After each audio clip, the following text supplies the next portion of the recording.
that I would do just a kind of a brief review of one of the more controversial books on the Eastern Front by Paul Carell, and that's also not, it's just kind of a pen name.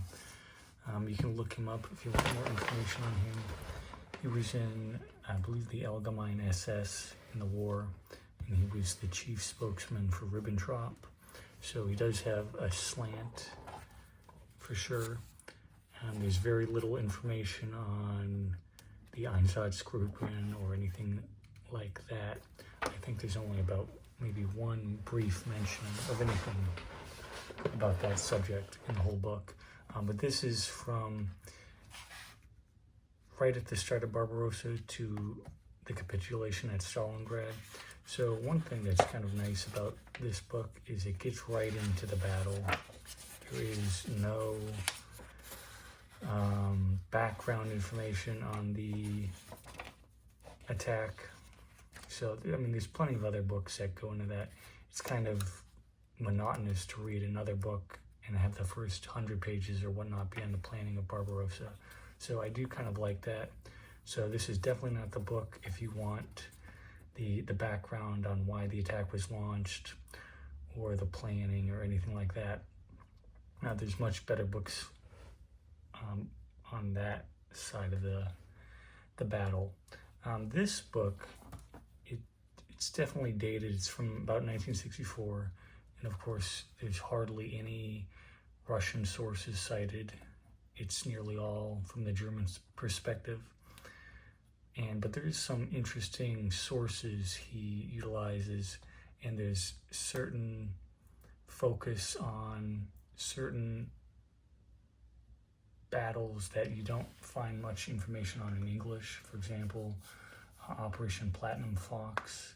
So when the Germans were attacking towards Murmansk and at two other points to the south, one was the Finnish Third Corps, which is on the southern end of that advance, and then the other one, the middle attack, I can't remember. It was, I think, the SS Nord Division and the 169th Infantry Division, I think.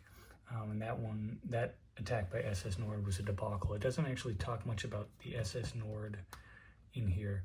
It's mostly about the Mountain Corps under Dietl, if I'm saying his name right. So there's a lot of information on that. And there's also a lot of information on another interesting urban battle that you don't see much information on in English, the capture of Rostov. So, you know, the 125th Infantry Division, he utilizes a source from a regimental commander, I believe an Oberst Reinhardt, and that's used extensively in the description of that battle. Unfortunately, there's not a map for that battle, and that could really utilize one, because it's a bit confusing on how the town was captured. And they have plenty of maps for the other portions of the battle, but you can kind of see here, here's one of the battalion commanders in his regiment. But it's a very interesting aspect, which I was surprised about. There are a few errors. I'm not going to go through all of them. I didn't really bookmark them, but one error in particular about the Second Battle of Kharkov. Let me just find that here. And so this is what I was kind of referring to about the fighting towards Murmansk. So Dietl's Corps and the Finnish Third Corps in the south. But let me find the Kharkov battle, because it's easier to share the maps. He shows 3 different maps on Kharkov, and there's some good information on Sevastopol. I should have bookmarked that. It's right around here. It is. So they show the German plan, obviously, and then the Soviet plan and what actually happened. But this is incorrect. The 57th Army was part of the Southern Front under Malinovsky, and so these two armies, the 57th and the 9th, held a defensive posture, and they didn't participate in the attack. So it would have been the 6th Army under Gorodiansky, and then there was an eponymous group called Army Group Babkin, just to the left So those two armies made up the southern pincer of the attack towards Kharkov. And of course you have, I think it was the 6th Cavalry Corps towards Poltava, or Krasnograd, that area. So this is a bit incorrect. He doesn't even mention Bobkin at all. But generally it's a very detailed book. There's certain anecdotes that are a bit questionable, but I think if you just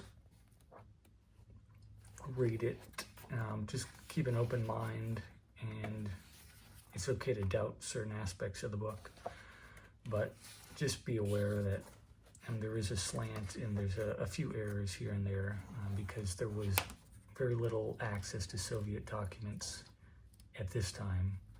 So there's probably other issues with the book from the Soviet battle, what formations were where and whatnot. But it's certainly a book I'd recommend. This is a book I've been wanting to read for a long time, and I finally got around to it. So this is Paul Carell's Hitler Moves East. He also did a book on Stalingrad, I think, and then there's a kind of a second part, I think from 43 to 44. He's done a book. I've not read either of those, but this is kind of a brief overview on this book here.